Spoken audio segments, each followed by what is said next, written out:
दोस्तों इस वक्त हम लोग चित्राल में हैं और ये आप देखें डीजल गाड़ी में हम लोग पेट्रोल डाल रहे हैं। इस वक्त 10 लीटर पेट्रोल मैंने डाला है। 92 लीटर का मेरा टैंक है, बाकी जो है वो इसमें डीजल डालेंगे क्योंकि हमारा इरादा है शंदूर में कैंपिंग करने का। वहाँ -20 तक जाता है टेम्परेचर, तो हो सकता है ये हमें तब प्रॉब्लम बनाए, क्या कहते हैं, सुबह स्टार्ट होने में या डीजल जेल बन जाए। तो इसलिए फिर हम लोग जो है अब डीजल डालेंगे। आ जाएगा, फुल कर दो।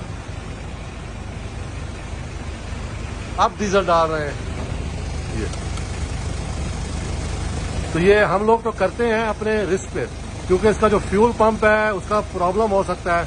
अगर इसका रेशो जो है खराब हो जाए तो पेट्रोल जो है उसको डिस्टर्ब कर सकता है। तो अगर कभी आप खुद करें तजर्बा तो अपने रिस्क पे करें। हम अपने रिस्क पे कर रहे हैं। खुश रहें, दुआ में याद रखें। शुक्रिया।